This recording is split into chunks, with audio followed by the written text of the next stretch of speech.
Assalamualaikum warahmatullahi wabarakatuh. Waalaikumsalam. Waalaikumsalam warahmatullahi wabarakatuh. Selamat pagi, saudara. Hari ini Pagi, kita Pak. akan melanjutkan pembahasan ya mengenai penentuan cost variable. Ya, kalau di bukunya Pak Kris ada di chapter atau di bab 6. Tapi nanti di PPT saya mengikuti pertemuan materi keempat, jadi saya tulis adalah chapter 4. Sebelum kita masuk ke dalam pembahasan materi mengenai penentuan cost variable, saya sampaikan terlebih dahulu, saudara, terkait dengan tugas rumah. Ya, ini beberapa terutama pekan lalu saya sudah bilang akan memilihkan soal-soal yang ada di buku latihan ini, buku latihan. Oleh karena itu silakan Anda catat, saudara, untuk yang akan Anda kumpulkan pekan depan. Jadi paling lambat adalah hari Selasa pagi atau misalkan Senin, ya hari Senin sebelumnya, yaitu yang ada di bab 1 mengenai konsep, terminologi, dan klasifikasi biaya. Silakan Anda kerjakan soal latihan 1-2, 1-3, 1-5, dan 1-6. Ini tugas yang harus Anda kerjakan, ya, yang harus Anda kerjakan untuk pekan depan. Jadi saya ulangi lagi, tugas pertama yang harus Anda kumpulkan di pekan depan yaitu dari bukunya Pak Kris, ya, bukunya Pak Kris Miaji, ya, yaitu akuntansi manajemen, dasar-dasar akuntansi manajemen, yaitu seri D. Saya harap Anda semua sudah memilikinya, ya, Anda sudah memilikinya. Jadi yang harus Anda kumpulkan pekan depan adalah soal nomor 12, 13, 15, dan 16. Jadi saudara ya, itu yang harus Anda kumpulkan pekan depan. Nanti link pengumpulannya akan saya sampaikan, ya, saya akan buatkan di portal. Kemudian nanti Anda tinggal sama seperti waktu praktikum perpajakan kemarin, Anda kerjakan di buku di kertas kerjanya, kemudian setelah itu Anda kumpulkan melalui foto, ya, di foto kemudian Anda atur, ya, Anda kirimkan melalui formatnya adalah PDF atau misalkan Anda mau WinZip, ya, atau WinRAR. Kemudian pekan berikutnya, jadi pekan depan, kemudian berikutnya lagi, saya minta untuk mengumpulkan tugas yang ada di bab 2, yaitu penentuan harga pokok produk dan manajemen biaya di lingkungan industri maju.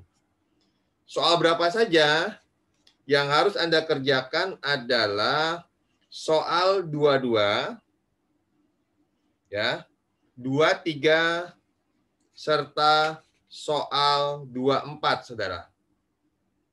Ya. Atau mungkin gini aja, saudara. Saya, karena ini ada alokasinya sama-sama alokasi, ya, maka saya ulangi untuk yang bab 2, yaitu soal 22, soal 23, dan soal 25. Jadi yang 24 saya ganti dengan soal nomor 25. Jadi pekan depan mengumpulkan 4 soal, 4 tugas, ya, ada 4 nomor. Pekan berikutnya cukup 3. Nah, nanti setelah pekan depan akan saya minta Anda untuk mengerjakan yang ada di bab 3. Apa itu, saudara? Mengenai variable costing yang hari ini baru kita bahas. Paham ya, saudara ya? Jadi mohon nanti teman-teman Anda yang belum bergabung, ini saya lihat masih beberapa yang biasa hadir, ini belum gabung seperti Mas Ikhwan, ya, dan lain sebagainya lah. Ini belum terlihat, ya, mungkin nanti menyusul. Oleh karena itu nanti mohon untuk disampaikan kepada teman-teman yang lainnya. Baik, saudara. Sebelum saya menjelaskan, saya menjelaskan mengenai penentuan cost variable. Apakah ada yang ingin Anda tanyakan terkait dengan materi kita sebelumnya? Ada, Mas Judi? Ada yang mau ditanyakan kah, Mas Judi? Mas Haris? Mbak Latifah Cahyaning? Ya, atau Mbak Normadita, Mbak Wida? Apakah ada yang ingin Anda tanyakan? Tidak ada? Belum, Pak. Oke, baik. Kalau belum, saya akan langsung masuk ke dalam pembahasan kita, yaitu mengenai penentuan cost variable. Ya, penentuan cost variable. Ya, ini saya ambil sepenuhnya dari bukunya Pak Chris, mayoritas ya, tapi ada beberapa juga yang saya ambil dari bukunya Hansen and Mowen. Baik, saudara. Di dalam chapter 4, kita akan membahas mengenai penentuan cost variable. Sebelum kita masuk ke dalam apa yang disebut dengan penentuan cost variable tersebut, seperti biasa, saya akan jelaskan dulu mengenai tujuan pembelajaran atau disebut juga dengan capaian pembelajaran. Setelah Anda mengikuti kuliah ini, khususnya bab yang membahas mengenai penentuan cost variable, ya, Anda diharapkan dapat membedakan antara variable costing dan absorption costing, atau bahasa lainnya adalah full costing. Jadi di dalam chapter ini kita akan membahas mengenai perbedaan antara penentuan cost variable dan penentuan cost penuh, ya, atau full costing. Yang kedua, di dalam setelah Anda dapat membedakan antara variabel dengan absorption costing, maka Anda juga bisa ya menjelaskan manfaat. Ya. Manfaat apa, Saudara? Manfaat di dalam konsep variable costing ya dalam mengevaluasi kinerja seorang manajer. Jadi metode variable costing ini dapat digunakan dalam hal mengevaluasi kinerja seorang manajer. Kemudian berikutnya yang ketiga, Anda juga bisa diharapkan dapat menyusun laporan laba rugi, khususnya adalah laporan laba rugi segmentasi. Nah, apa itu segmentasi? Nah, mungkin Anda bertanya-tanya karena selama ini Anda hanya mengenal laporan laba rugi, ya, yang terdiri dari penjualan dikurangi dengan beban-beban. Nah, tapi di sini kita akan mengenal yang namanya laporan laba rugi segmentasi, khususnya nanti yang berbasis variable costing. Kemudian yang keempat, yaitu menunjukkan bagaimana pemakaian konsep variable costing untuk pembuatan keputusan. Ya, nanti terakhir di materi terakhir kita akan membahas bagaimana penggunaan metode variable costing ini dalam pembuatan keputusan. Kemudian termasuk juga pemanfaatan metode penentuan cost variable dalam perencanaan dan pengendalian. Ini harapannya demikian. Ada 5 tujuan pembelajaran atau capaian pembelajaran yang diharapkan tercapai, ya, atau minimal Anda memahami, kemudian bisa Anda praktekkan nantinya, khususnya pada saat Anda mengerjakan soal-soal ujian yang berhubungan dengan variable costing. Baik, saudara. Kita lihat dulu, saudara, ya, sebelum kita mengelaborasi lebih dalam, ya, kita lihat pengantar khususnya apa yang dimaksud dengan variable costing. Variable costing atau penentuan cost variable adalah cara penentuan harga pokok yang hanya memperhitungkan biaya variabel saja. Seperti kita ketahui bersama, saudara, di dalam penentuan cost produk, selama ini khususnya di mata kuliah akuntansi biaya semester kemarin, Anda mengenal 3 komponen di dalam penentuan cost produk, yaitu bahan baku, tenaga kerja langsung, dan overhead. semuanya ya adalah seluruh biaya-biaya yang dikeluarkan untuk menghasilkan produk ya atau menghasilkan barang jadi. Kita ketahui bahwa bahan baku semakin banyak unit yang dihasilkan, maka semakin banyak bahan baku yang dibutuhkan. Berarti artinya bahan baku masuk ke dalam kategori adalah variable cost. Ya, kalau yang namanya variable cost itu adalah Saudara? Nilainya akan berubah ya mengikuti unit yang dihasilkan. Itu yang pertama. Yang kedua, demikian juga dengan tenaga kerja.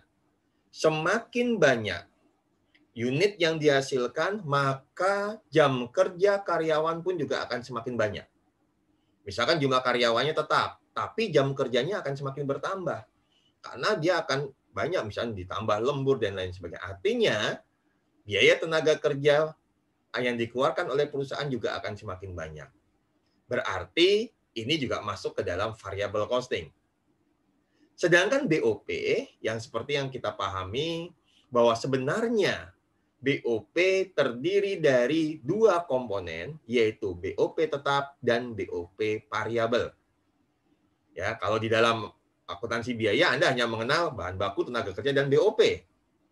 Ya tidak, Saudara? Dan kenapa tidak dijabarkan BOP-nya? Karena diasumsikan Anda paham bahwa BOP ini adalah komponen yang terdiri dari tetap dan variabel. Itu di dalam akuntansi biaya, Saudara. Sedangkan di dalam penentuan cost variabel ini, Saudara, seperti penjelasan di dalam pengertiannya, cost produk hanya memperhitungkan biaya variabel saja. Artinya apa, Saudara? Artinya biaya tetap tidak diperhitungkan di dalam penentuan cost produk. Ya, jadi kita mengeluarkan. Kalau tenaga kerja dan bahan baku itu variabel, oke, dia masuk. Bagaimana dengan BOP? Berarti hanya BOP variabel saja yang diperhitungkan di dalam penentuan cost produk. Nah, kemudian Saudara, akibatnya apa? Biaya overhead pabrik tetap tadi diperlakukan sebagai biaya period atau biaya periodik. Maksudnya apa, Pak? Maksudnya adalah biaya tetap tidak dianggap sebagai atau tidak dibebankan sebagai cost produk, tetapi masuk ke dalam biaya periode saat ini, yaitu biaya yang dikeluarkan ya pada periode berjalan. Demikian, Saudara. Ya, jadi biaya produksi tetap ya tidak dianggap sebagai biaya produksi, tetapi ya BOP tetap dianggap sebagai biaya periodik. Jadi ada pergeseran, Saudara. Yang tadinya BOP tetap ini sebagai komponen dalam cost produk, seperti yang Anda pelajari di akuntansi biaya kemarin. Kalau saat ini, kalau kita belajar mengenai penentuan cost variabel, maka ya hanya yang variabel saja dalam penentuan cost produk. Sedangkan yang tetap dianggap sebagai biaya periodik. Seperti apa, Pak? Perlakuannya sama seperti pengakuan dari atau perlakuan dari biaya administrasi dan umum serta biaya pemasaran. Nah, itu, Saudara. Tapi nanti di sini biaya administrasi dan umum dan pemasaran kalau ada yang variabel masuk di dalam komponen ya perhitungan laba atau rugi terkait dengan pendekatan atau penggunaan metode variable costing ini, Saudara. Nah, kemudian ini saya simpulkan dari apa yang saya jelaskan tadi, bahwa variable costing hanya membebankan biaya produksi variabel ke produk. Apa saja? Direct material atau biaya bahan baku langsung, direct labor yaitu biaya tenaga kerja langsung, dan yang terakhir adalah BOP variabel. Ini hanya 3 komponen. Tetapi komponen yang ketiga BOP dipecah antara BOP tetap dengan BOP variabelnya dibedakan. Ini untuk yang variable costing. Jadi kesimpulannya demikian, saudara.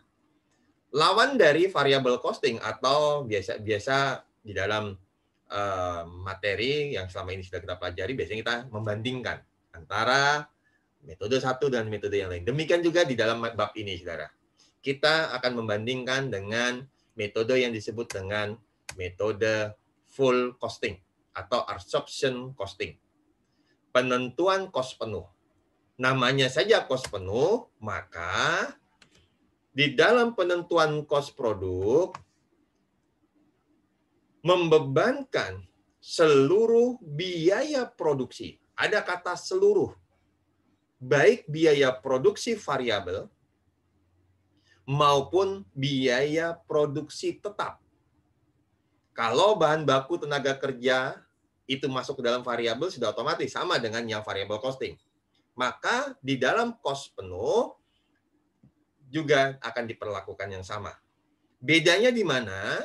Dengan variable costing, bedanya adalah BOP dijumlahkan seluruhnya. Yaitu BOP apa? BOP tetap dan BOP variabel. Nah, ini saudara. Jadi, kalau yang tadi variable costing, BOP tetapnya dikeluarkan, diperlakukan sebagai biaya periodik, sekarang kembalikan. Ya, seperti Anda pelajari, itu Anda ketahui di mata kuliah akuntansi biaya. Ya. Oleh karena itu, biaya tetap diperlakukan sebagai product costing, ya, atau product cost, dan akan dilaporkan dalam laporan laba rugi apabila produk tersebut terjual. Jadi artinya produk yang dilekati biaya tetap tadi, ya, yang yang mendapatkan, ya, atau biaya tersebut dikeluarkan untuk masukkan produk tersebut terjual. Jadi demikian, saudara. Ya, jadi di dalam penentuan full costing, biaya tetap dianggap sebagai atau dibebankan sebagai product cost. Nah, sehingga kesimpulannya adalah selain ketiga komponen seperti dalam variable costing, ya, ada satu tambahan yaitu fixed overhead. Artinya biaya tetap masuk ke dalam cost produk. Ya. Kalau yang tadi hanya variable overhead saja, sampai kalau sekarang fixed overhead juga masuk ke dalam perhitungan cost produk. Sampai di sini bisa dimengerti, saudara? Bisa diikuti, Mbak Norma, Mbak Judi, Mbak Judi lagi, maaf, Mas Judi, Mbak Eka Normalita, bisa dimengerti, Mas, Mbak? Bisa, Pak.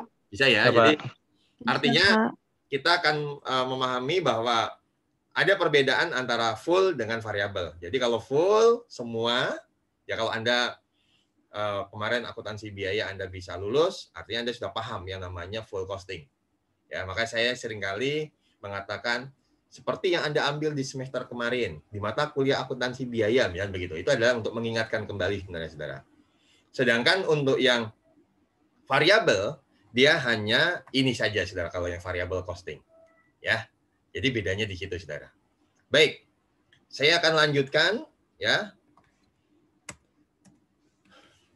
Sehingga kalau misalkan dari penjelasan saya, kemudian saya lebih ringkas lagi ke dalam satu tabel, perbedaan antara variable costing dengan absorption costing adalah di mana, saudara? Anda perhatikan adalah perlakuan biaya overhead pabrik tetap. Artinya BOP tetap ini diperlakukan sebagai apa? Kalau untuk variable costing, karena dia tidak masuk ke dalam penentuan product cost, maka masuk ke dalam biaya periodik bersamaan dengan biaya penjualan dan biaya administrasi. Ini tadi sudah saya jelaskan. Sedangkan metode cost penuh, dia ya menganggap bahwa BOP itu bukan hanya variabel, tetapi BOP tetap juga dibebankan sebagai product cost. Sehingga period cost hanya ada biaya penjualan dan biaya administrasi. Nah, ini. Jadi poinnya di sini, Saudara. BOP tetap dan BOP tetap. Ini perlakuannya perlakuan terhadap BOP tetap adalah ya kos penuh sebagai biaya produk, sedangkan kalau variable cost hanya atau diperlakukan sebagai biaya period atau period cost. Demikian, Saudara. Nah, oleh karena itu supaya lebih gampangnya lagi ya, saya akan memberikan ilustrasi, Saudara. Kita akan mengelaborasi konsep ini ya lebih dalam lagi dengan contoh di dalam kasus ya, atau di dalam perhitungan-perhitungan yang biasanya ya dari apa yang sudah saya jelaskan ini biasanya dengan menggunakan contoh angka itu mahasiswa biasanya lebih memahami. Ya, harapannya demikian, Saudara. Semoga ya.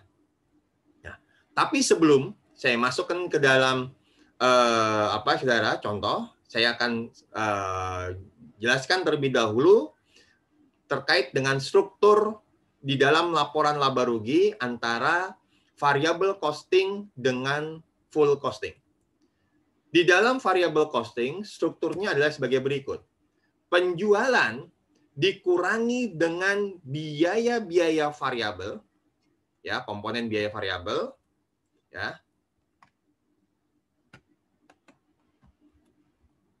Ya, ini. Didapatlah yang namanya laba kontribusi. Maaf, kurang R. Ini saya nyebutnya laba kontribusi, tapi yang benar adalah laba kontribusi. Atau dalam bahasa Inggrisnya disebut dengan contribution margin. Laba kontribusi didapat dari pendapatan dari penjualan dikurangi dengan biaya variabel. Kalau di dalam laporan laba rugi yang umum yang Anda kenal, ya, itu pendapatan dikurangi dengan BPP atau biaya pokok penjualan, didapatlah laba kotor. Kalau di sini tidak mengenal laba kotor, tapi mengenalnya laba kontribusi. Contribution margin atau laba kontribusi dikurangi dengan biaya tetap, barulah didapat laba bersih. Sedangkan untuk yang laporan laba rugi yang selama ini Anda kenal, ya, laba kotor dikurangi dengan biaya operasional, didapatlah laba bersih. Itu bedanya, Saudara. Mungkin kalau Anda perhatikan, Anda baru mengenal istilah laba kontribusi ini, Saudara. Ya. Kenapa, Pak? Nah, nanti akan saya jelaskan. Ya, kenapa kok ada muncul istilah baru, yaitu laba kontribusi ini, nanti akan saya jelaskan pada saat kita membahas contohnya. Kemudian berikutnya adalah untuk absorption costing, struktur laporan laba rugi adalah sebagai berikut. Tadi sudah saya singgung, ya, yaitu penjualan dikurangi dengan BPP atau harga pokok penjualan, dapatlah laba kotor dikurangi dengan biaya operasional, ketemu laba bersih. Ini umum dan Anda sudah paham betul ini, Saudara. Kenapa? Karena mulai dari semester 1, semester 2 Anda belajar mengenai laporan laba rugi sesuai dengan standar yang berlaku. Nah, full absorption costing ini ya, dia menggunakan standar yang ada, kecuali nanti dalam hal penentuan harga pokok penjualannya, karena antara perusahaan dagang dan perusahaan manufaktur berbeda. Baik, kita lihat contohnya, Saudara. Ada sebuah perusahaan ya yang memiliki persediaan awal 0, artinya tidak punya persediaan awal. Kemudian dalam periode yang bersangkutan perusahaan tersebut memproduksi 30.000 unit. Dan yang terjual dengan harga jual per unitnya adalah 300.000, yang terjual adalah sebanyak 24.000 unit. Ya. Kemudian kapasitas normal, artinya kemampuan normal dari perusahaan, Anda sudah belajar itu ada kapasitas normal, ada kapasitas standar, ada kapasitas ideal dan lain sebagainya, ya, atau kapasitas teori. Nah, secara teori. Nah, kan begitu saudara. Ingat di dalam akuntansi biaya sudah dijelaskan itu. Nah, kapasitas normal ini adalah kemampuan ya maksimal ya dari perusahaan, misalkan kemampuan mesin jika digunakan secara normal dia akan menghasilkan 30.000 unit, sehingga ternyata perusahaan memaksimalkan ya kapasitas normal tersebut karena unit yang diproduksi adalah 30.000. Pak, mau tanya Pak, mungkin nggak Pak perusahaan misalnya kapasitas normalnya 30.000, tapi ternyata produk yang dihasilkan lebih dari 30.000? Ya bisa saja, tapi itu resiko besar. Biasanya mesin akan menjadi rusak, ya. Kemudian proses produksinya akan menjadi banyak terkendala. Nah, jadi memang ya samalah seperti Anda kalau misalnya punya motor, kecepatan maksimal motor Anda berapa? 120 km per jam kecepatannya. Nah, ternyata Anda paksakan sampai dengan 150 km per jam. Nah, ini menyebabkan apa? Motor Anda, mesinnya menjadi rusak. Kan gitu, saudara. Nah, itu yang disebut dengan kapasitas normal. Atau sama juga, motor itu kapasitas normalnya boncengan berapa orang? 2 orang. Standarnya atau normalnya adalah 2 orang, tapi Anda paksakan. Anda boncengan 3 orang, belum lagi Anda bawa barang, malah kalau perlu Anda boncengan berempat. Nah, itu menyebabkan apa? Nanti ya shock breaker-nya atau pernya itu menjadi cepat rusak dan lain sebagainya. Ini yang disebut dengan kapasitas normal.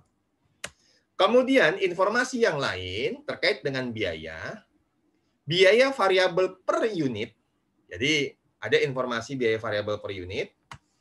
Untuk bahan baku 50.000 per unitnya, tenaga kerja 100.000, BOP variabel ada 50.000, serta biaya administrasi dan penjualan variabel yaitu 10.000.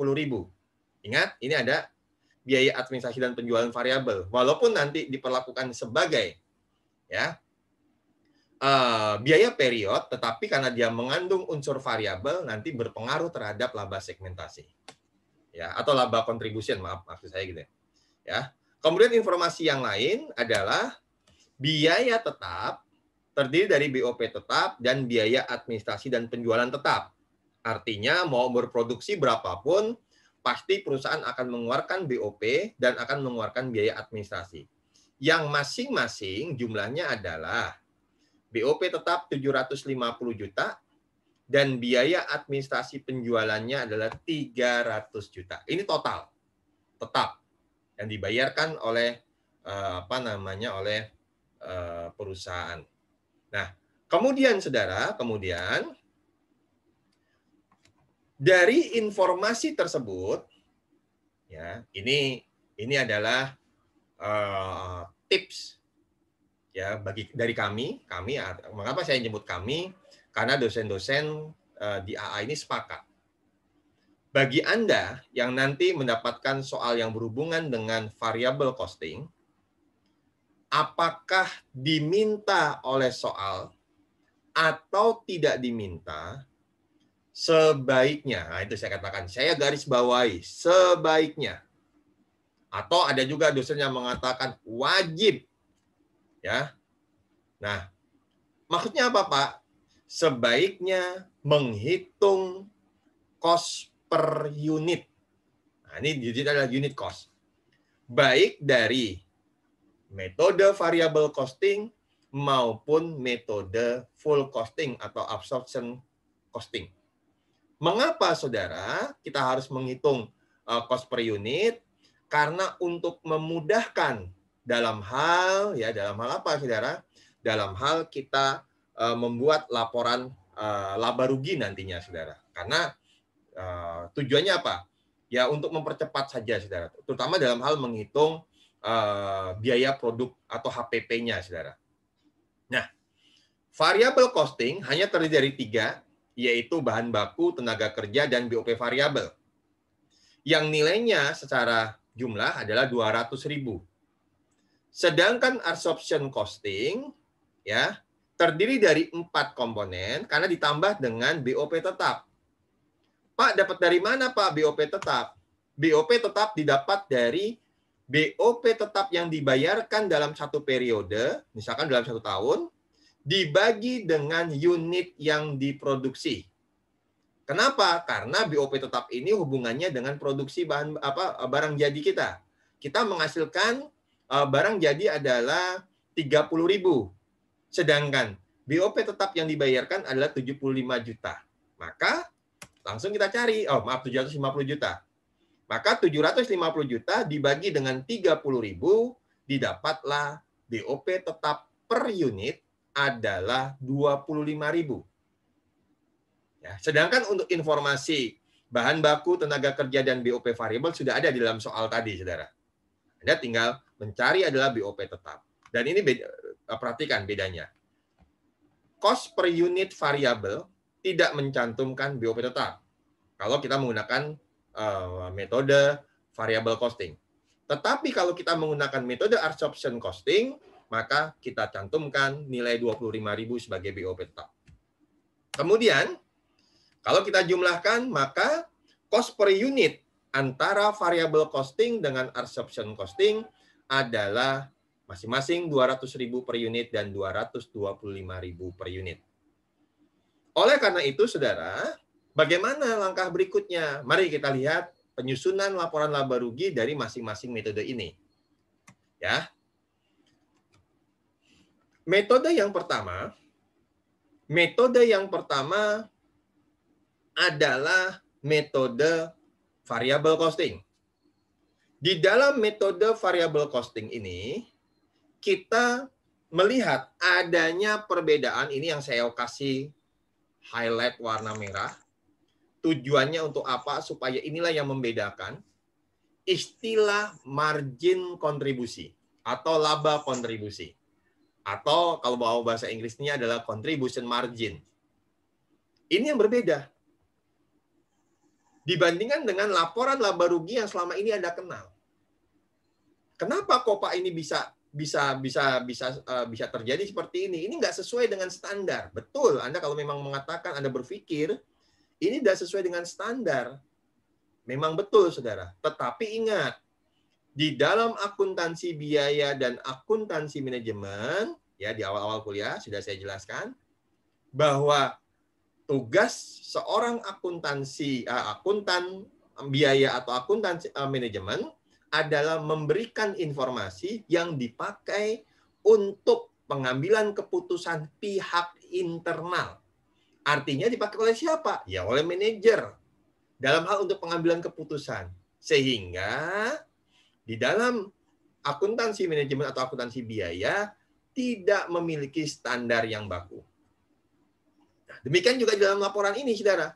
Karena tujuannya adalah untuk pengambilan keputusan bagi organisasi itu sendiri, maka laporan laba ruginya ini sedikit berbeda. Ya, kadang-kadang nanti dalam berbagai perusahaan pun juga berbeda. Tergantung. Yang penting adalah keinginan dari perusahaan itu tercapai.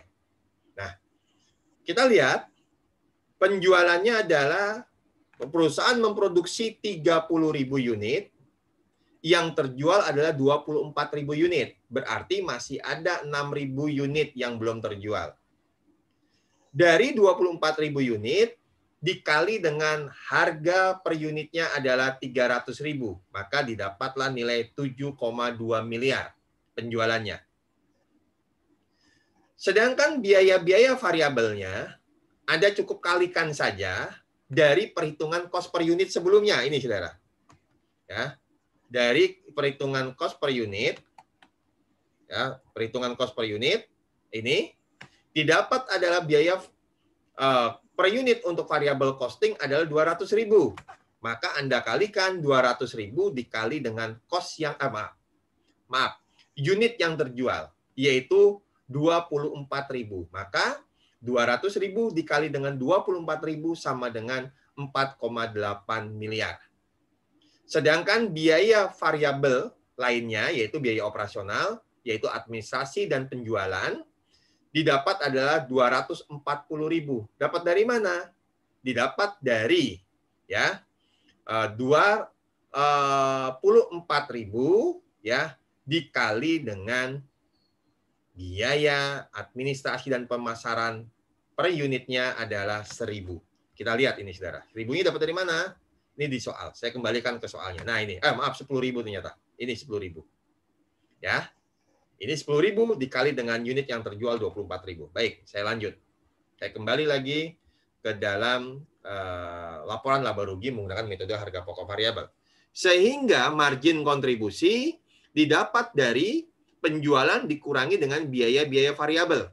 Maka kalau besok nanti ada pertanyaan di dalam soal ujian, berapakah margin kontribusi dari soal tersebut? Ya Anda jawab saja, lihat penjualannya berapa, biaya-biaya variabelnya berapa, yaitu dia hasilnya, saudara. Ya, oke. Berikutnya, saudara, dari margin kontribusi untuk mendapatkan laba bersih harus dikurangi dengan biaya-biaya yang sifatnya tetap. Apa saja, saudara? BOP tetap di soal 750 juta, masukkan 750 juta. Begitu juga dengan biaya administrasi dan penjualan tetap, yaitu 300 juta. Sehingga totalnya adalah pengurang biaya tetap adalah 1.050 juta. Contribution margin adalah 2.160 dikurangi dengan 1.050 juta, didapatlah laba bersih. Dengan menggunakan metode variable costing adalah 1.110 juta. Ini dia laba bersihnya kalau menggunakan variable costing. Bagaimana Pak dengan perusahaan kalau menggunakan ya full costing? Ya ini kita di dalam contoh kita ini adalah datanya data hanya 1 tahun. Jika perusahaan menggunakan metode harga pokok penuh, maka saudara untuk didapat laba bersih yaitu penjualan dikurangi dengan HPP atau BPP. Sekarang kalau Anda mengenal adalah BPP. Biaya atau beban pokok penjualan 5,4 miliar ini dapat dari mana? Dapat dari cost per unit full costing, yaitu 225. 225 dikali dengan 24.000 unit, didapatlah 5,4 miliar. Silakan Anda buktikan sendiri ya sambil Anda 225 ya dikali dengan 24.000. Nah, ini hasilnya 5.400 juta. Ya, jadi Anda bisa hitung sendiri. Sehingga penjualan dikurangi dengan BPP atau HPP, didapatlah laba kotor. Laba kotor dikurangi dengan biaya administrasi penjualan. Dapat dari mana, Pak? 540 juta. Didapat dari 10.000. Ya, biaya administrasi dan penjualan variabelnya. Berarti 10.000 dikali dengan yang terjual yaitu 24.000. Ketemu adalah 240 juta ditambah dengan biaya administrasi penjualan tetap 300 juta. Maka didapatlah 540 juta. Nah, demikian Saudara. Ya. Sehingga laba bersihnya adalah sebesar 1.260 juta. Kalau Anda perhatikan, kok berbeda, Pak? Kalau variable costing ketemu 1.110 juta, sedangkan untuk metode harga pokok penuh didapat adalah 1.260 juta. Apa penyebab terjadinya perbedaan ini? Nah, inilah yang akan kita bahas, Saudara. Ya, kenapa kok ada berbeda hasilnya? Kenapa kok nggak sama ya, Pak? Ya, nah, kalau ada perbedaan seperti ini, nah inilah yang juga nanti akan bisa kita kembangkan, kita elaborasi lebih dalam lagi. Apa? Bahwa metode variable costing dan metode full costing ini bagaimana kalau misalkan digunakan dalam hal untuk pengambilan keputusan atau untuk penilaian kinerja. Ya, nanti kita akan belajar. Tapi kita simpan dulu pertanyaan di dalam pikiran Anda. Ya, mengapa laba bersih antara metode full costing dengan variable costing ini berbeda hasilnya. Kalau variable costing lebih kecil daripada full costing. Ya, oke. Ini dulu kita simpan dulu pertanyaan ini. Baik, Saudara. Sebelum lanjut, adakah yang ingin Anda tanyakan? Atau sudah bisa dimengerti? Mas, Mbak? Mbak Siti, Bisa, Mbak Lista, bisa? belum, Pak. Sudah bisa mengikuti ya? Mas Tommy, tadi Mas Tommy baru udah bergabung tadi saya lihat. Coba. Nah, ini Ramadhani Tommy. Bisa mengikuti Mas Tommy? Bisa, Pak. Bisa ya, alhamdulillah. Oke, baik. Kalau memang tidak ada yang mau ditanyakan, saya akan lanjutkan, saudara. Ya, tadi kita memunculkan, ya saya bantu Anda memunculkan satu pertanyaan. Mengapa laba antara metode variable costing dengan full costing itu berbeda? Ternyata, saudara, ya ada satu penyebab yang mengakibatkan laba tersebut berbeda. Apa penyebabnya?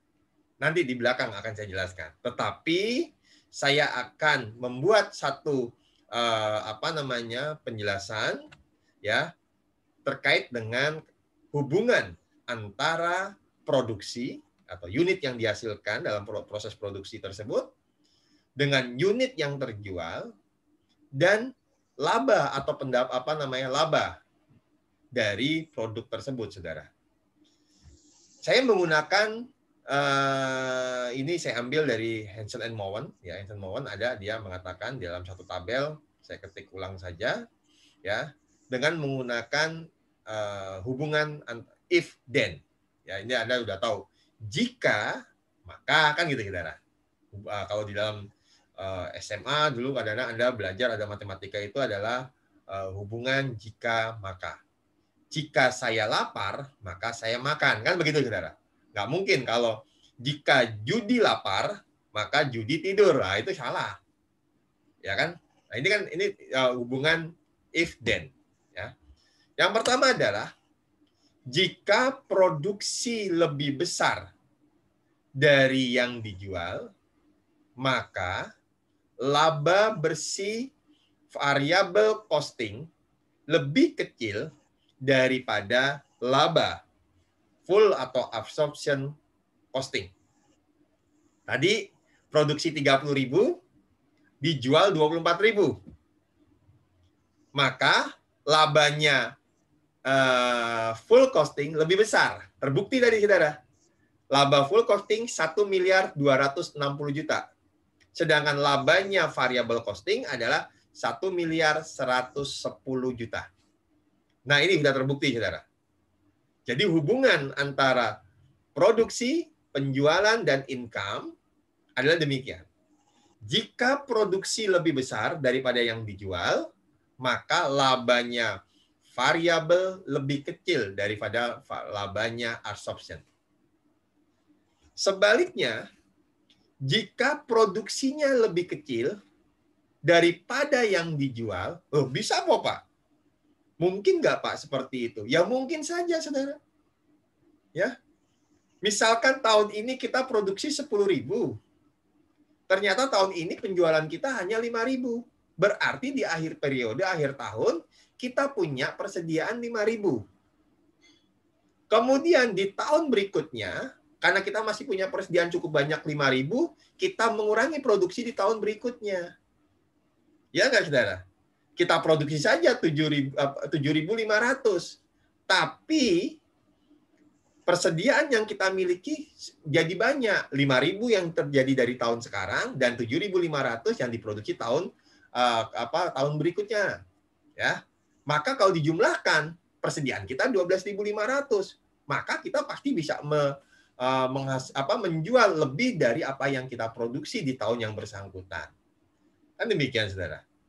Ya, maka jika produksi lebih kecil daripada penjualan, maka labanya full costing akan lebih kecil daripada labanya variable costing. Lawannya, saudara. Ya.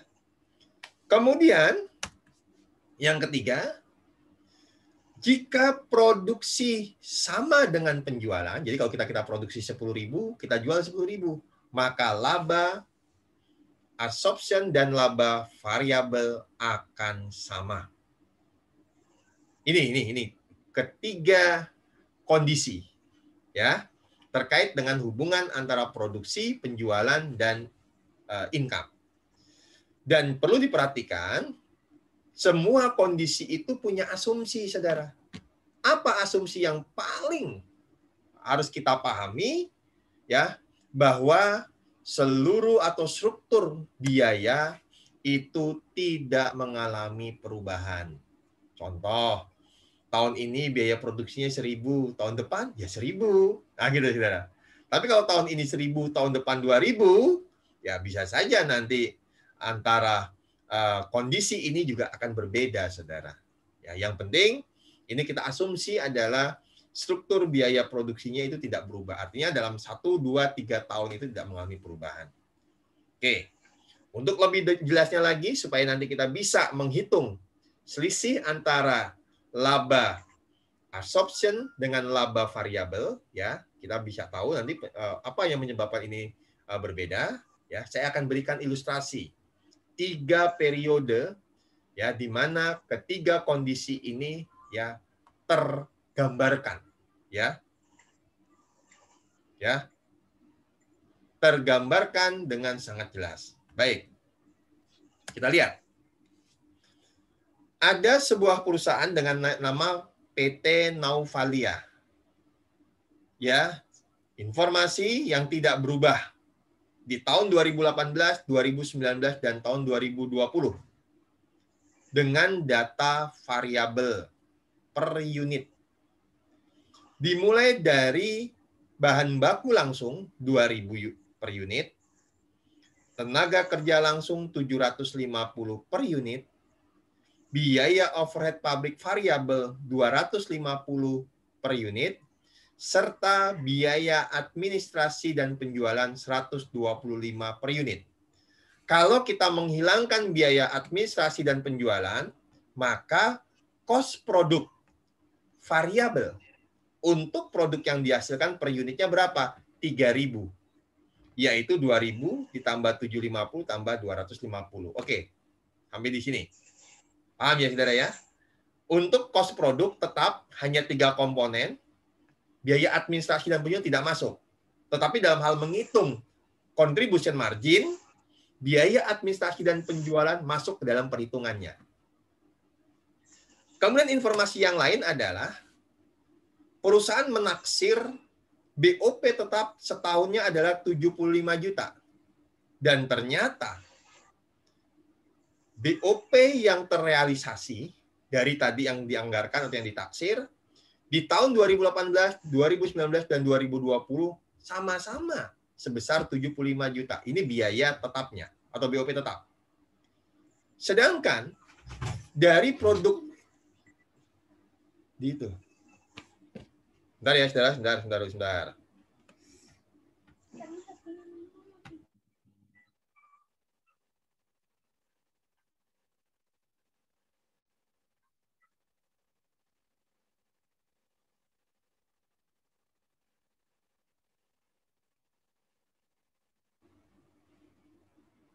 Oke, saudara, saya lanjutkan. Saya kembalikan lagi ini. Bentar.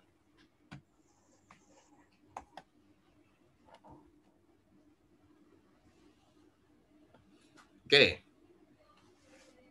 Harga jual per produk ya, per unitnya, harga jual produk per unitnya adalah 5.000. Kemudian biaya administrasi dan penjualan tetap selama 1 tahun adalah 25 juta. Ini adalah informasi mengenai biaya. Bagaimana dengan unit yang dihasilkan dan yang dijual? Maka perhatikan slide berikutnya. Perusahaan karena beroperasi mulai tahun 2018, maka tidak punya persediaan awal tahun 2018. Kemudian memproduksi sebanyak 150.000 dan terjual semuanya 150.000 di tahun 2018.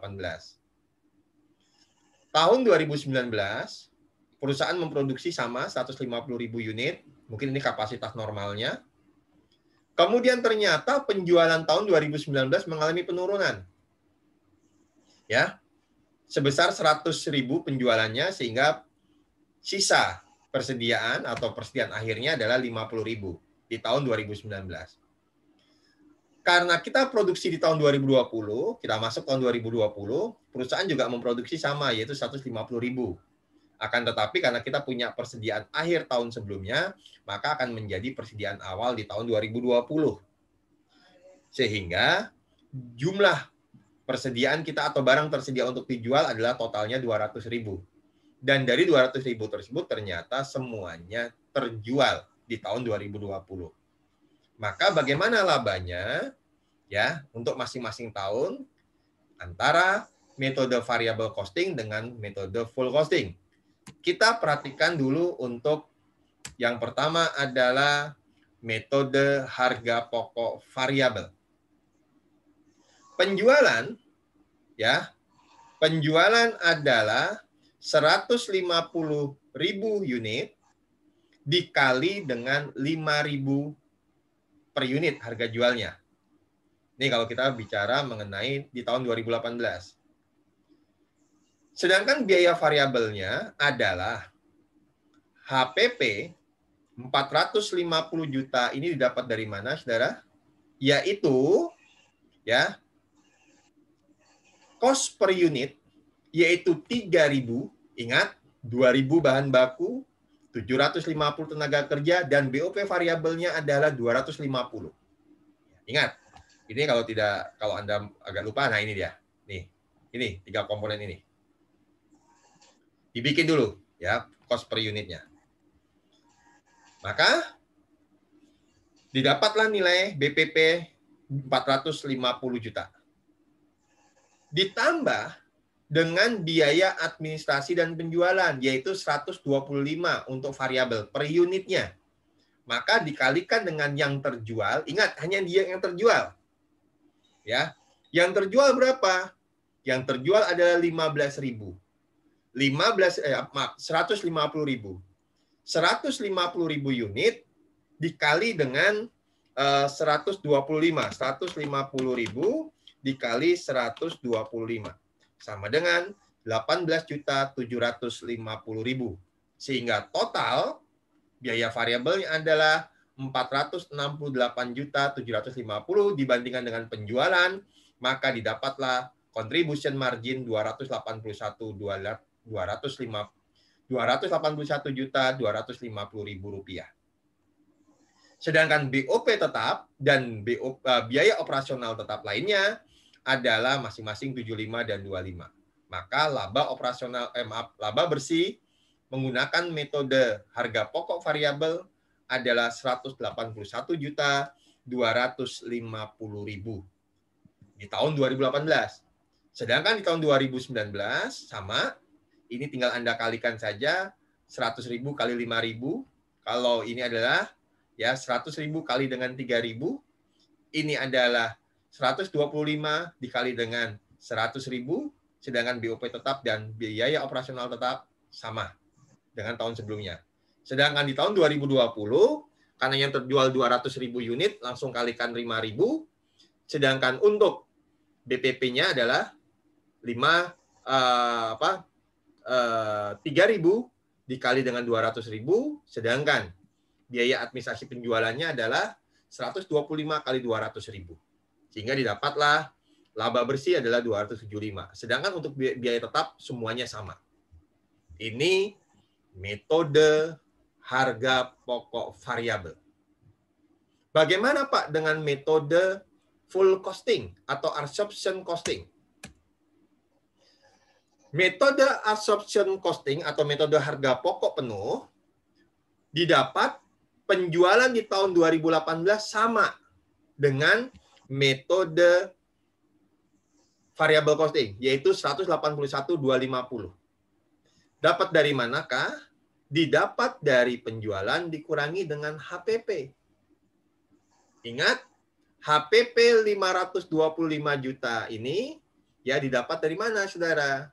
Didapat dari biaya bahan baku 2.000, ya nggak, saudara? Kemudian berikutnya adalah ya biaya tenaga kerja langsung adalah saudara? Biaya tenaga kerja langsung adalah 750 dan BOP variabelnya adalah saudara? BOP variabelnya adalah 250 ya, sehingga sampai dengan cost produk untuk yang variabel adalah 3.000. Sedangkan BOP tetap yaitu 75 juta dibagi dengan, ya nggak saudara, nilai dari unit yang dihasilkan yaitu 150.000, maka didapatlah 500 BOP tetapnya. Sehingga kalau ditanya HPP yaitu 3.000 ditambah 500 ya sama dengan 3.500 dikali dengan unit yang dihasilkan ya, yaitu 150.000 unit, sehingga didapatlah HPP adalah 525. Nah ini saudara, 525. Sedangkan laba kotor didapat dari pembandingan antara penjualan dikurangi dengan HPP, kemudian biaya administrasi penjualan ini adalah 125 yang variabel dikali dengan yang terjual adalah 150.000 ya, ditambah dengan biaya variabel tetap yaitu 25 juta. Sehingga totalnya adalah 43.750. Sehingga laba bersih di tahun 2018 sama dengan 181.250.000, sama dengan yang variabel. Sedangkan di tahun 2019 berbeda dan di tahun 2020 juga berbeda, tapi cara berhitungnya sama. 500 juta dapat dari mana? Ya, 5.000 dikali dengan yang terjual 100.000. Sedangkan HPP-nya tetap 3.500 dikali dengan 100.000. Kemudian biaya administrasinya 25 juta yang tetap ditambah dengan yang variabel yaitu 125 dikali dengan 100.000. Sehingga laba bersihnya 112.500. Ya. Nah, sedangkan untuk metode variabel hanya 87.500. Wah, jauh saudara selisihnya. Ya, dengan 112.500. Sedangkan di tahun 2020 laba bersihnya lebih kecil dibandingkan dengan laba bersih dari metode cost variabel, ya, yaitu 275. Ini adalah 250. Nah, perhitungannya apa, saudara? Sama perhitungannya, ya. 1 miliar dapat dari 5.000 kali 200.000 unit, 700 yaitu 3.500 dikali 200.000.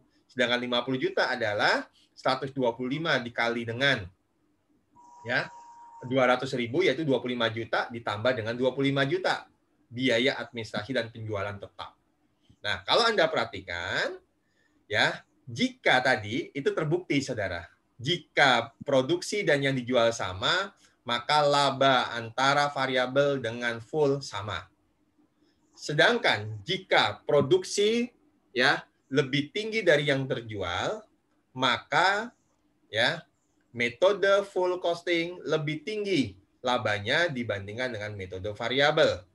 Sedangkan jika produksi lebih sedikit dari yang dijual, yaitu di tahun 2020, maka saudara, laba variable costing lebih tinggi daripada laba full costing. Ini saudara.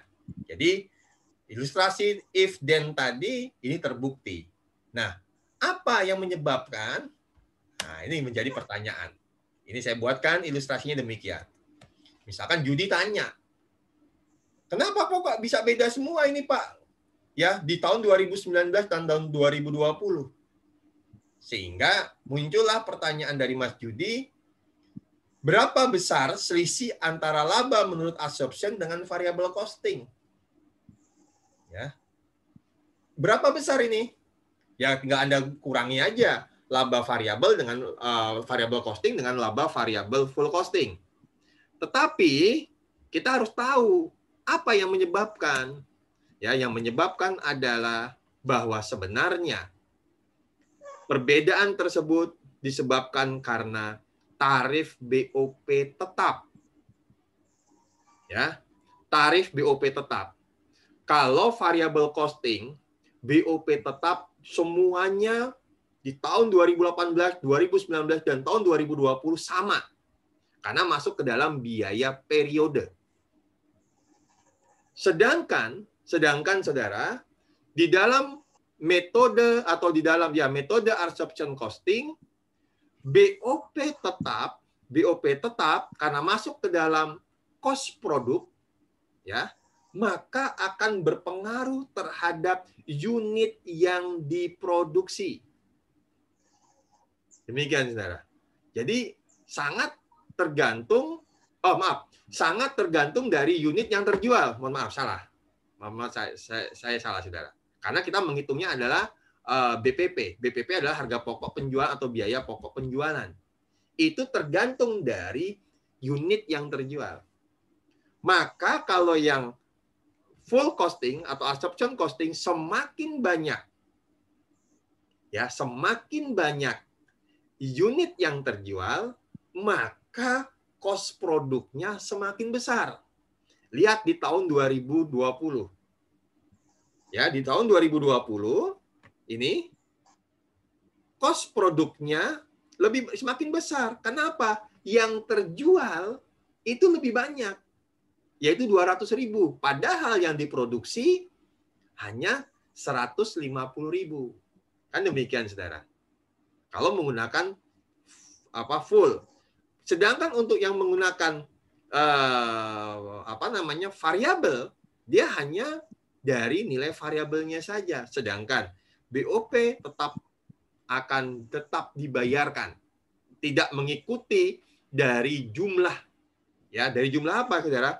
Dari jumlah unit yang terjual. Nah, itu bedanya di situ, saudara, penyebabnya, ya. Sehingga ini saya kembalikan lagi kesimpulan tadi, ya. Maka kalau kita lihat di tahun 2020, selisih 250 dikurangi dengan 275 itu sama dengan tarif BOP 500 dikali dengan selisih unit yang diproduksi dengan unit yang terjual. Kita produksi adalah 150, tapi yang terjual 200. Maka ada selisih 50.000 dikali dengan 500 rupiah sama dengan 25 juta. Sama selisihnya adalah antara, ya, laba full costing dengan laba saudara? Laba variable costing. Nah, ini, saudara, penyebabnya itu. Bisa dipahami, saudara? Bisa dimengerti? Mas Tommy, Mas Judi, bisa? Bisa. Bisa, ya, alhamdulillah. Oke, baik. Saya lanjut. Nah, di dalam penggunaan metode ini, saudara, ya, karena kita bisa melihat ternyata di dalam dua metode yang kita kenal ini ada perbedaan antara, ya, laba yang dihasilkan oleh masing-masing periode dengan menggunakan, ya, kondisi-kondisi, ya, tadi antara penjualan dan yang produksinya itu berbeda. Nah, oleh karena itu, saudara, di dalam metode variable costing juga dapat digunakan di dalam, ya, memperhitungkan atau menilai kinerja dari manajer. Seperti apa, Pak? Nah, seperti ini, saudara, ilustrasinya. Jika kita ingin menilai seorang manajer, apakah dia baik atau tidak, dia cukup bagus atau tidak, biasanya ukurannya adalah laba. Jadi laba itu biasanya sebagai indikator. Oh, kalau labanya naik berarti kinerja dari manajer baik. Labanya turun berarti kinerja manajer tahun ini adalah kurang baik. Ini kan demikian, saudara. Nah, jika memang hal tersebut menjadi tolak ukur atau salah satu indikator, maka wajar saja jika seorang manajer memiliki hak. Hak untuk apa, saudara? Hak untuk berharap. Seperti apa harapannya? Kalau labanya tinggi, berarti labanya juga tinggi. Ya, maaf. Jika pendapatannya tinggi, maka labanya juga tinggi. Ya, itu kan logis, saudara. Jadi kalau misalkan kita menjualnya semakin banyak, maka laba yang akan didapatkan oleh perusahaan juga akan semakin banyak. Itu kan pemikiran yang menurut kita semua pahami adalah ya hal yang normal. Sebaliknya, jika penjualannya turun, ya dengan asumsi-asumsi bahwa semua komponen biaya atau struktur biaya itu adalah konstan, maka laba pun juga akan turun. Kan demikian, saudara. Kalau namanya juga penjualan turun, masa kita berharap laba naik? Kan tidak. Ya. Atau yang ketiga, jika pendapatan kita tahun ini sama dengan tahun yang lalu, maka laba tahun ini tidak akan berbeda dengan tahun lalu atau sama dengan tahun sebelumnya. Nah, ini adalah hal-hal yang hal yang wajar, hal yang memang diharapkan oleh seorang manajer jika ukuran laba dijadikan sebagai refleksi dari ukuran kinerja manajerial. Nah, kita akan lihat contohnya, saudara. Misalkan, ya, kita akan melihat ini, misalkan di tahun 2020 dan tahun 2021. Informasi biaya manufaktur variabel, atau kalau kadang-kadang saya menggunakan biaya manufaktur, atau biaya produksi atau cost produk. Nah, itu sama aja, saudara. Ya, jadi mohon istilah-istilah seperti itu Anda sudah paham, karena biaya manufaktur dengan biaya produksi atau cost produk itu biasanya sama. Nah, biaya manufaktur variabel, jadi hanya unsur variabelnya saja, di tahun 2020 dan tahun 2021 sama-sama 100.000 dan 100.000. Ini asumsi konstan. Unit yang diproduksi di tahun 2020 50.000, yang terjual 25.000, dengan harga jual adalah 250.000 per unit. Sedangkan BOP tetap per tahunnya baik di tahun 2020 dan tahun 2021 adalah 5 miliar. Untuk unit yang diproduksi di tahun 2021 ini lebih sedikit dari yang terjual. Karena apa? Ya tadi, karena adanya persediaan akhir di tahun 2020 yang menjadi persediaan awal di tahun 2021. Demikian, saudara. Sehingga kalau ditanya, bagaimana atau berapa cost per unit dari masing-masing unit di tahun 2020 dan 2021 dengan menggunakan full costing. Kalau ini kan sudah cukup jelas, saudara. Biaya manufaktur variabel per unit, berarti ini adalah cost per unit untuk variabel. Tapi bagaimana dengan yang full costing? Jika kita mau menghitung, ya, karena tadi saya katakan, kami para dosen di AA itu menyarankan kepada Anda, diminta atau tidak, ini saya ulangi lagi pernyataan saya, diminta atau tidak di dalam soal, Anda tetap menghitung cost per unit, baik variable costing maupun full costing. Tujuannya untuk apa? Ya tadi, untuk memudahkan kita dalam hal perhitungan. Paham ya, saudara ya? Oke, baik. Kemudian, cost per unit dengan menggunakan full costing di tahun 2020 akan berbeda dengan tahun 2021. Mengapa, Pak? Karena di tahun 2020 kita memproduksi 50.000 unit, maka BOP tetap per unitnya akan kecil karena pembaginya semakin banyak. Yaitu berapa, saudara? 100.000. Yang didapat dari 5 miliar dibagi dengan 50 juta. Didapatlah 100.000. Nah, 100 ditambah 100.000, maka cost per unit untuk 50.000 barang yang diproduksi per unitnya adalah 200.000. Sedangkan di tahun 2021, biaya overhead pabrik tetap ini kan selalu akan kita bayarkan. Mau kita produksi berapapun, tetap kita bayarkan.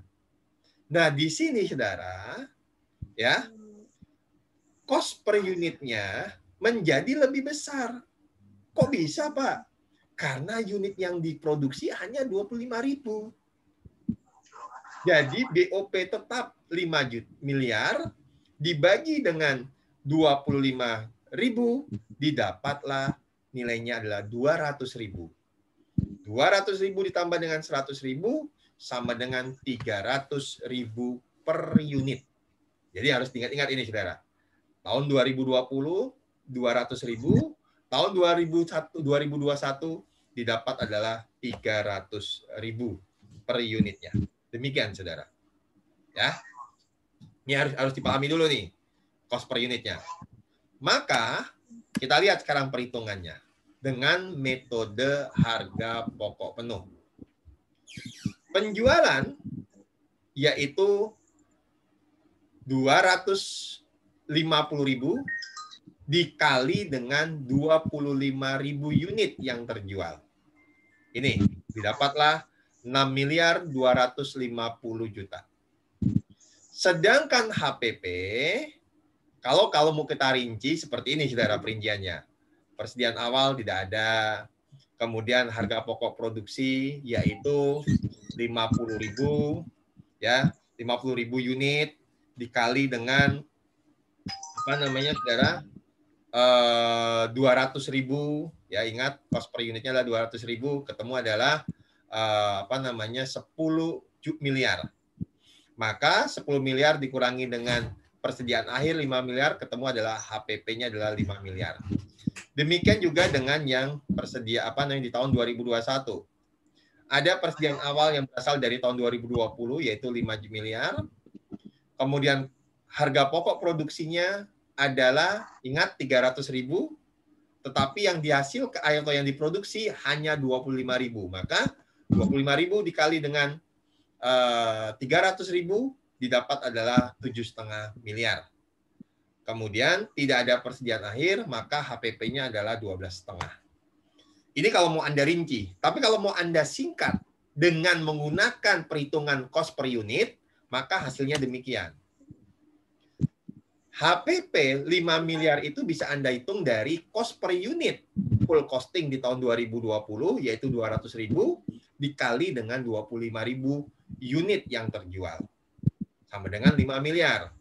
Sedangkan untuk di tahun 2021-nya adalah 25.000 unit yang terjual dikali dengan cost per unit di tahun 2020 dan cost per unit 300.000 di tahun 2021 dikali dengan 25.000 unit yang terjual, sehingga totalnya adalah 12,5. Ini adalah metode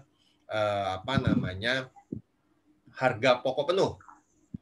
Jika Anda perhatikan dengan asumsi biaya-biaya yang lain tidak ada, Anda perhatikan bahwa di tahun 2020 kita mendapatkan laba 1.250.000, akan tetapi di tahun 2021 kita tidak memperoleh laba, atau artinya adalah BEP.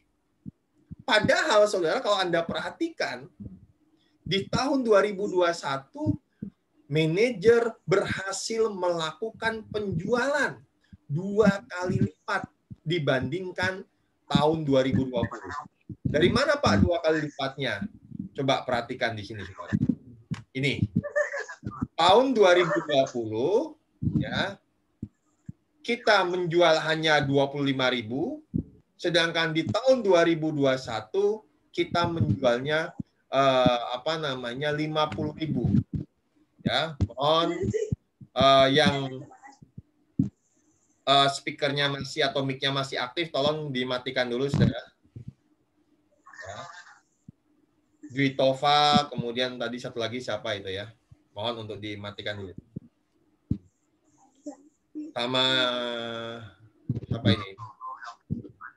Dwi Tova Himyana ini, mohon Mbak dimatikan dulu mic Anda.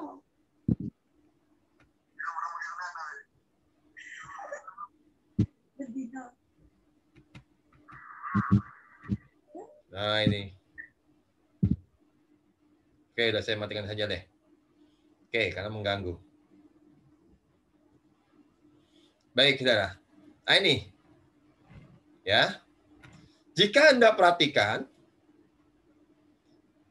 kinerja manajer secara unit yang terjual harusnya meningkat di tahun 2021.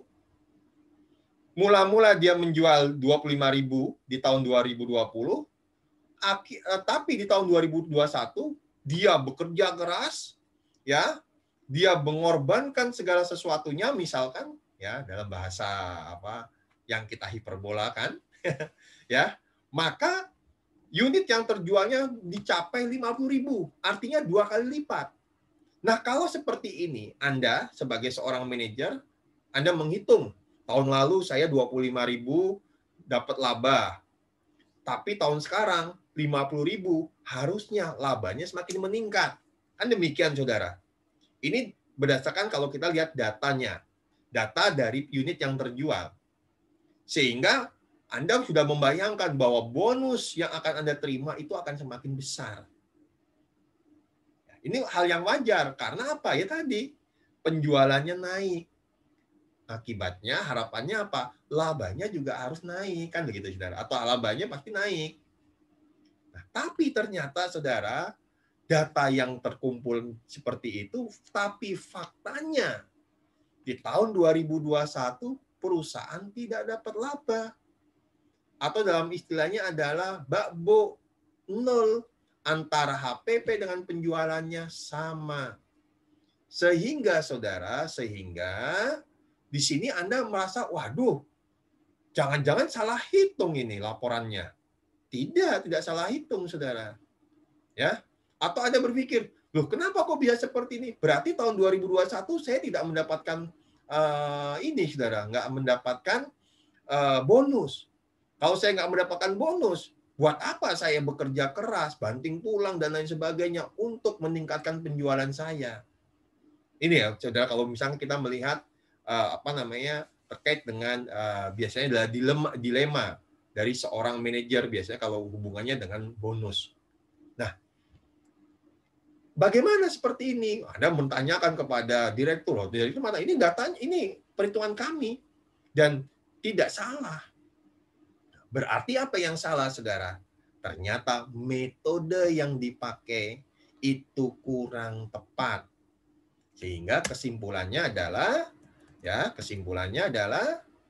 bahwa penggunaan full costing itu dapat menyebabkan berlawanan fakta. Ya, berlawanannya antara fakta dengan data. Ya, fakta dan datanya jadi berbeda. Seperti yang saya katakan, seorang manajer itu berhasil meningkatkan kuantitas penjualannya. Dari tahun 2020 sebanyak 25.000 unit menjadi 2 kali lipatnya di tahun 2021, yaitu 50.000 unit.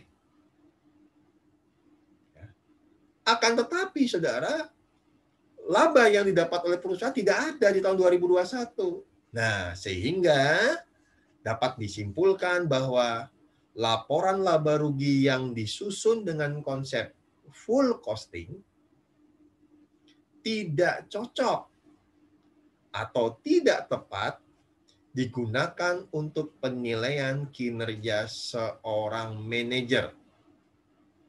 Nggak bisa. Ya. Kenapa, saudara? Karena hasil penilaiannya berkebalikan dengan kondisi sesungguhnya kinerja manajer. Ya, manajernya 2 kali lipat dia meningkatkan penjualan, tapi ternyata ya yang didapat tidak ada laba. Kan demikian, saudara. Jadi berkebalikan dengan kondisi sesungguhnya. Nah, oleh karena itu bagaimana cara kita mengatasinya? Ya, dengan cara menggunakan metode variable costing. Kita lihat, saudara, ya. Di tahun 2020, kita berhasil menjual 25.000 unit dengan cost per unitnya adalah 200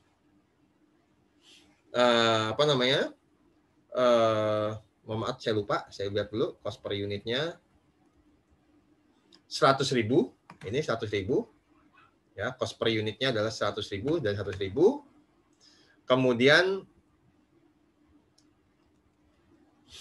untuk penjualannya adalah 6250 didapat dari 25.000 unit dikali dengan 250.000 per unitnya di tahun 2020. HPP variabelnya adalah 2.500.000.000 didapat dari 100.000 kali dengan 25.000 yang terjual, ketemu adalah contribution margin-nya adalah 3.750 juta. Sedangkan BOP tetapnya, ya BOP tetapnya adalah 5 miliar. Jadi berapapun yang diproduksi atau yang dijual, dia tidak ada pengaruh karena dia akan tetap mengeluarkan sebesar 5 miliar. Sehingga di tahun 2020 perusahaan mengalami kerugian sebesar 1.250 juta. Nah, ini sudah cukup jelas, saudara. Oh, berarti tahun 2020 penjualanmu hanya 25.000, berarti ya kita mengalami kerugian. Karena jelas penjualan kita hanya 25.000 unit. Di tahun 2021 perusahaan ya atau manajer tersebut berhasil melakukan penjualan 2 kali lipat, yaitu 50.000 unit. Maka 50.000 unit dikali dengan 250.000 per unit didapatnya adalah 12 miliar 500 juta. HPP variabelnya adalah cost per unitnya adalah 100.000 dikali dengan yang terjual yaitu 50.000, didapatnya adalah 5 miliar. Sehingga contribution margin-nya adalah 7,5 miliar. BOP tetapnya sama di tahun 2020 dan 2021 sama-sama 5 miliar.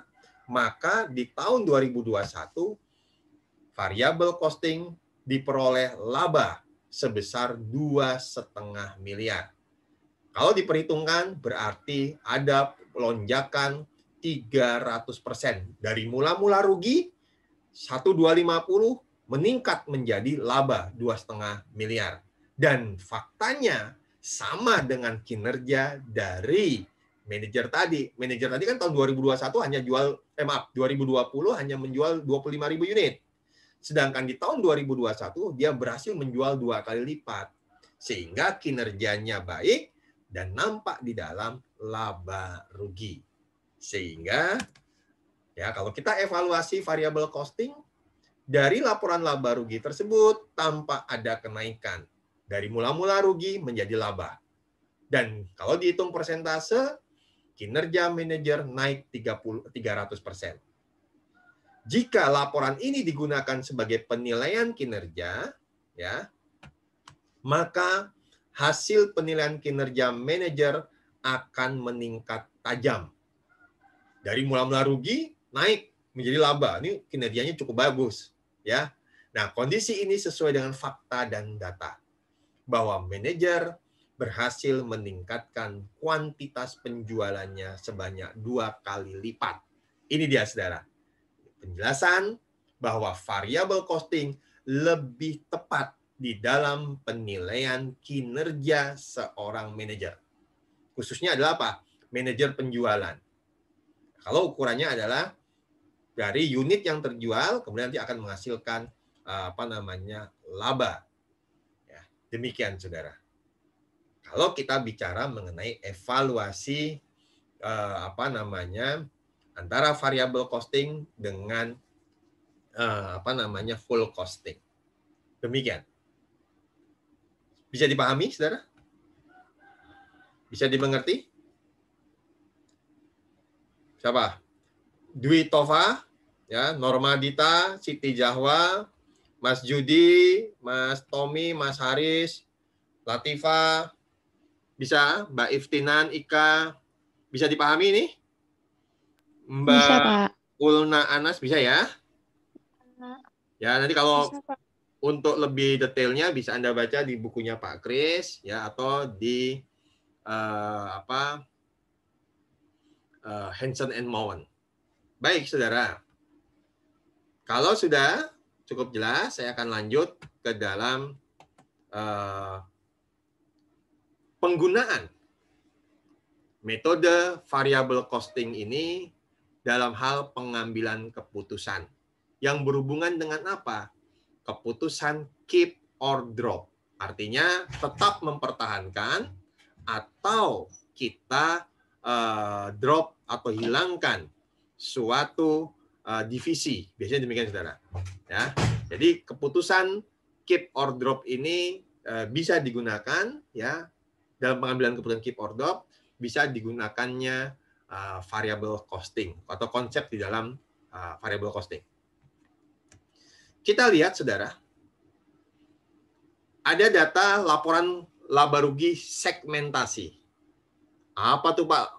Istilah baru lagi tuh, Pak, laporan laba rugi segmentasi. Arti dari segmentasi adalah bagian.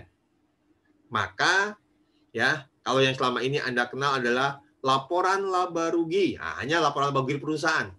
Tapi kalau yang namanya segmentasi, nah, kata segmentasi ini mengandung makna adalah bagian, maka memberikan informasi dari bagian-bagian yang memang akan dianalisa. Misalkan di sini adalah ada contoh, ada bagian atau divisi meja makan. Kemudian ada divisi meja tamu. Ya. Data tahun 2020 meja makan melakukan penjualan atau mendapatkan penjualan sebesar 4 miliar. Kemudian dikurangi dengan HPP, maka meja makan mendapatkan laba kotor sebesar 500 juta. Dikurangi dengan biaya operasional 300 juta, maka laba bersih ya untuk divisi meja makan adalah 200 juta. Ini adalah contoh laporan laba rugi dengan menggunakan metode full costing. Sedangkan meja tamu berhasil melakukan penjualan sebanyak 2,9 miliar. Ternyata HPP-nya lebih tinggi daripada penjualannya. Sehingga didapatlah laba kotor sebesar 100 juta. Minus, artinya rugi kotor. Kemudian ditambah dengan biaya operasional, didapatlah rugi bersih sebesar 300 juta. Sehingga kalau dua divisi ini dijadikan satu, menjadi laporan laba rugi PT Novalia, maka perusahaan di tahun 2020 mengalami kerugian sebesar 100 juta rupiah. Pertanyaannya adalah demikian, saudara. Anda kalau dihadapkan ke dalam dihadapkan dalam situasi ini, misalnya Anda punya usaha. Anda punya cabang 1 dan cabang 2. Anda akan menganalisa cabang 1, cabang 2. Ternyata cabang 1 ini laba, sedangkan cabang 2 rugi. Sehingga Anda memutuskan, cabang 2 mau kita pertahankan atau mau kita drop. Kan demikian, saudara. Sama di dalam contoh ini, saudara. Berarti kalau kita drop, kita akan menghemat. Kita tidak akan menanggung rugi 300 juta. Kan demikian, saudara. Itu adalah pemikiran-pemikiran yang menurut saya itu adalah hal yang wajar. Kalau rugi tutup saja supaya kita nggak menanggung rugi semakin besar. Ya nggak, saudara? Kan demikian. Kita akan berfokus ke dalam divisi yang itu lebih menguntungkan. Nah, akhirnya, saudara, karena kita hanya mendapatkan data seperti ini saja, kemudian kita putuskan divisi meja tamu di drop. Sehingga harapannya apa? Meja makan itu mendapatkan pendapatan yang lebih besar lagi, sehingga diharapkan kita mendapatkan laba yang lebih baik.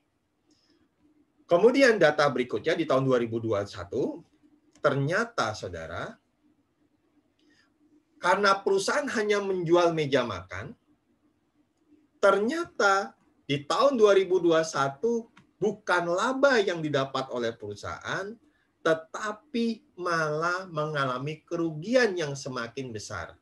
Mengapa bisa demikian, Pak? Mungkin Anda bertanya-tanya, apakah ini datanya Bapak yang bikin? Tidak, saya hanya ambil dari data di bukunya Pak Kris, kemudian saya elaborasi. Ini disebabkan karena apa, saudara? Bisa saja ya, karena konsumen tidak hanya membutuhkan meja makan, tapi juga membutuhkan yang namanya meja tamu.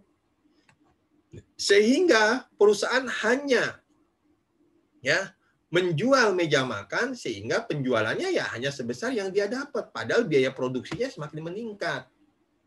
Kan demikian, saudara.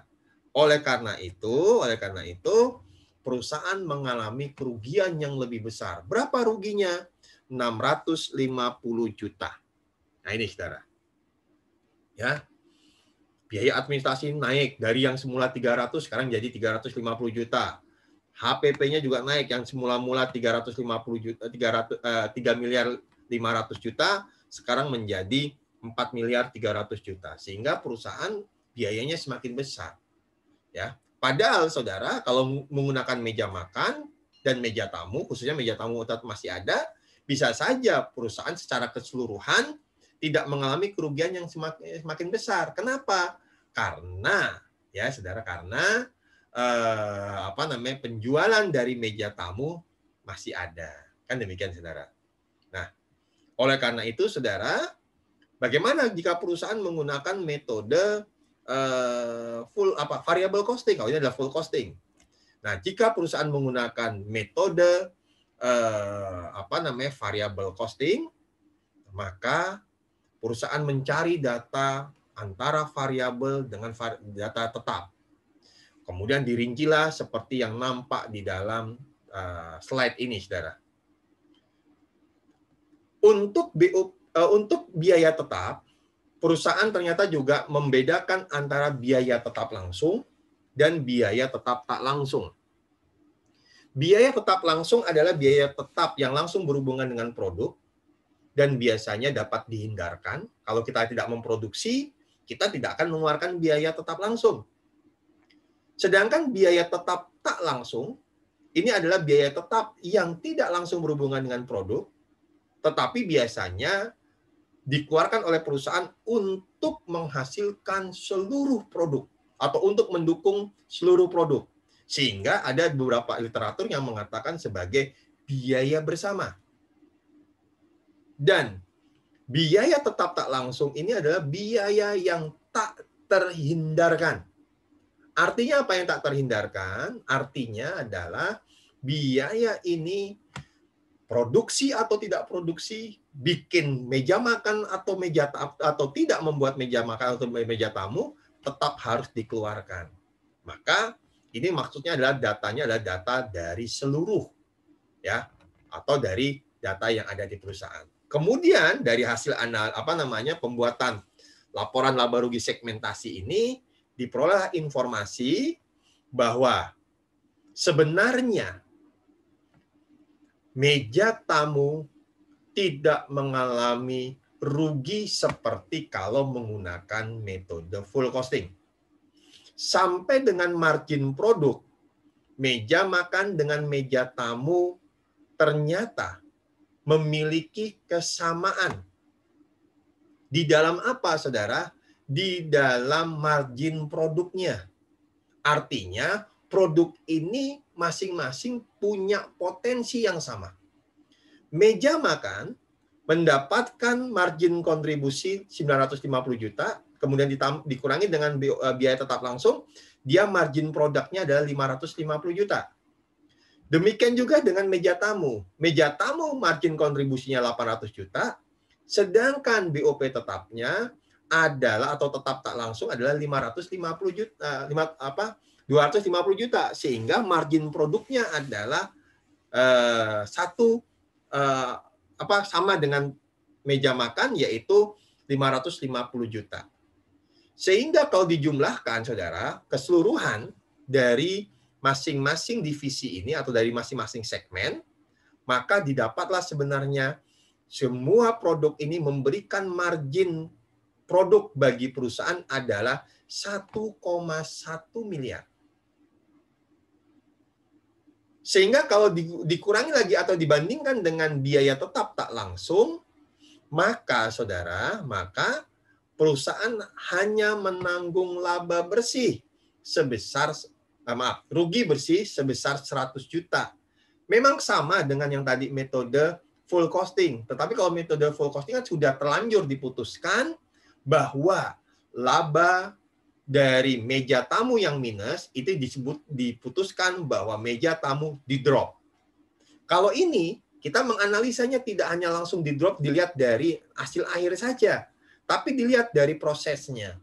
Ternyata sebenarnya meja tamu ini punya potensi yang sama besar dengan meja makan. Ya, dilihat dari apa? Margin produknya.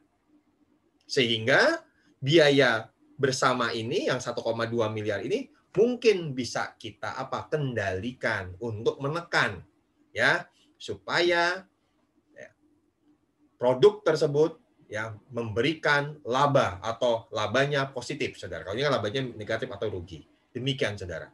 Jadi laporan laba rugi untuk segmen atau segmentasi dengan menggunakan metode harga pokok variabel dapat dikatakan lebih tepat di dalam hal untuk pengambilan keputusan.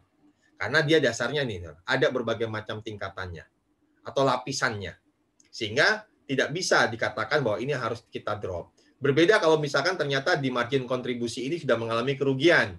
Kemudian ini juga margin produknya juga rugi otomatis. Nah, itu lebih baik dihentikan, saudara, karena dari margin kontribusinya saja sudah tidak menguntungkan. Tapi dari ini, saudara, sebenarnya masih menguntungkan. Dan bisa saja ya penyebab perusahaan mengalami kerugian itu karena adanya biaya tetap tak langsung atau biaya tetap yang tak terhindarkan tadi yang terlalu besar. Tapi kalau demikian kita bisa memotivasi bahwa kita sebaiknya bisa meningkatkan penjualan dari meja makan dan meja tamu. Demikian, saudara. Ya, dari kesimpulan menggunakan menggunakan variable costing, maka kita dapat melakukan analisa cost dan pengorbanan dan manfaat atau cost benefit analysis. Apa, saudara, analisa kita terhadap dengan divisi atau segmen meja tamu tadi? Kalau kita melakukan analisa cost benefit, kita akan mendapatkan manfaat berupa penghematan biaya. Artinya apa, saudara? Artinya kita tidak akan mengeluarkan biaya sebesar 2 miliar, 100 juta, 200 juta, dan 50 juta. Yaitu kita akan menghemat sebesar 2 miliar 350 juta. Ini. Nah, kita memang bisa menghemat, saudara.